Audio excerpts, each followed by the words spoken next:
আসসালামু আলাইকুম রহমতুল্লাহ। প্রিয় দর্শক, এই ভিডিওর শুরুতে একটি ভিডিও ক্লিপ দেখেছেন। সেই ভিডিও ক্লিপের মাঝে আপনারা দেখেছেন সবাই একটি ডলফিন মাছ, যেই ডলফিন মাছকে নিয়ে সবসময় মানুষেরা খেলা দেখতো, মানুষদেরকে আনন্দ দিত। আজকে সেই ডলফিনটা, যেই মেয়েটা তাকে নিয়ে খেলাধুলা করতো, প্রশিক্ষণ দিত, ওই মেয়েটিকে আজকে নির্মমভাবে ওই ডলফিন মাছটা কী করেছে আপনারা সকলে দেখেছেন। প্রিয় দর্শক, আসলে এটা কতটুকু সত্য কতটুকু মিথ্যা সে বিষয়ে কথা বলবো ভিডিওর শেষে। এর আগে আমরা একটু এই জেসিকা সম্পর্কে, অর্থাৎ ওই ডলফিন মাছকে নিয়ে যে সবসময় খেলা করে এবং মানুষদেরকে আনন্দ দিয়ে তাকে, ওনার নাম হচ্ছে জেসিকা। জেসিকা রেডক্লিফ সম্পর্কে আমরা কেউ জানি। এই জেসিকা রেডক্লিফ একজন সাধারণ মেয়ে ছিল, কিন্তু তাকে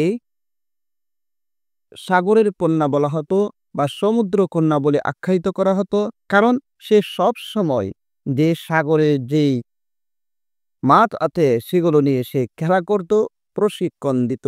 হ্যাঁ প্রিয় দর্শক, আজকে সে জেসিকাকে নিয়ে একটি গল্প বলবো, তার জীবনের একটি গল্প, এবং ভিডিওর শুরুতে যেই একটি ভিডিও ক্লিপ দেখেছেন সেটা কতটুকু সত্য কতটুকু মিথ্যা সেটাও জানতে পারবে। প্রিয় দর্শক, এই জেসিকা রেডক্লিফ সূর্য যখন অরল্যান্ডার ওয়ার্ল্ডের উপর সোনালি আলো ছড়াচ্ছিল, জেসিকা রেডক্লিফ তখন তার সবচেয়ে প্রিয় সঙ্গী টিলিকামের সাথে সময় কাটাচ্ছিলেন। টিলিকাম কোনো সাধারণ প্রাণী ছিল না, সে ছিল বিশাল আকারের একটি ওয়ার্কা, যাকে অনেকে কিলার হোয়েলও বলে। অনেকে এটাকে ডলফিনও বলে থাকে, অথচ সেটা ডলফিন নয়। কিন্তু জেসিকার কাছে সে ছিল একজন বন্ধু, যার সাথে তার এক অদ্ভুত বোঝাপড়া ছিল। জেসিকা ছোটবেলা থেকেই সামুদ্রিক প্রাণীদের ভালোবাসতেন। তার জীবনের লক্ষ্যই ছিল তাদের নিয়ে কাজ করা। কঠোর প্রশিক্ষণ আর অক্লান্ত পরিশ্রমের পর অবশেষে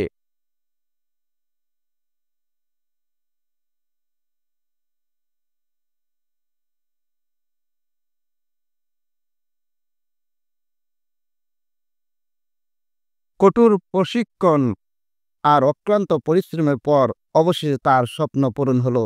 তিনি সিইও ওয়ার্ল্ডের একজন প্রশিক্ষক হিসেবে যোগ দিলেন। টিলিকামের সাথে তার প্রথম দেখা থেকেই এক গভীর সম্পর্ক তৈরি হয়।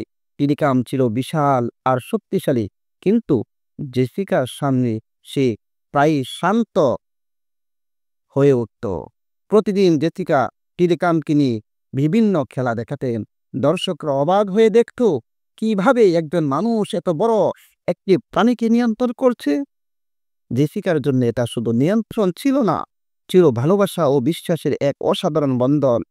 তিনি টিলিকামের প্রতিটি আবেগ বুঝতে পারতেন, আর টিলিকামও যেন তার প্রতিটি নির্দেশ অনুসরণ করত। দর্শকদের উল্লাস, জলমূলে আলো আর সমুদ্রের গর্জন সবকিছু মিলে জেসিকার জীবন ছিল এক রঙিন স্বপ্ন। তিনি তার কাজকে শুধু একটি পেশা হিসেবে দেখতেন না, বরং টিলিকাম ও অন্যান্য সামুদ্রিক প্রাণীর প্রতি তার দায়িত্ব হিসেবে দেখতেন। তিনি বিশ্বাস করতেন প্রাণীদের সাথে বন্ধুত্ব গড়ে তোলা সম্ভব যদি তাদের প্রতি ভালোবাসা আর সম্মান থাকে। আর এই ভালোবাসা আর সম্মানই জেসিকার জন্য কাল হয়ে দাঁড়িয়েছে।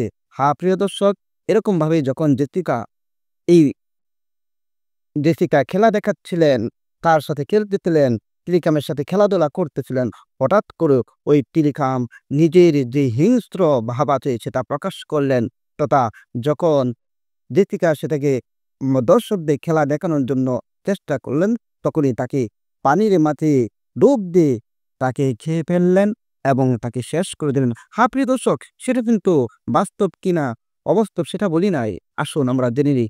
আপনারা ভিডিওর শুরুতে যেই জিনিসটা দেখেছেন, যেই জেসিকাকে বিশাল বড় এক ডলফিন মাছ খেয়ে ফেলতেছে, আসলে এটা একটি এআই দিয়ে তৈরি।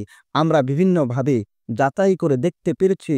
আমরা বিভিন্ন জায়গায় বিভিন্নভাবে আমরা এটা যাচাই করেছি যে এটা সত্য নয়, এটা মিথ্যা।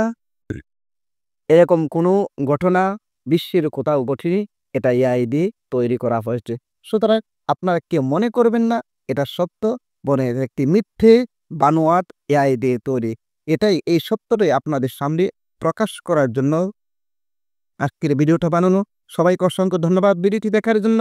আসসালামু আলাইকুম রহমতুল্লাহ।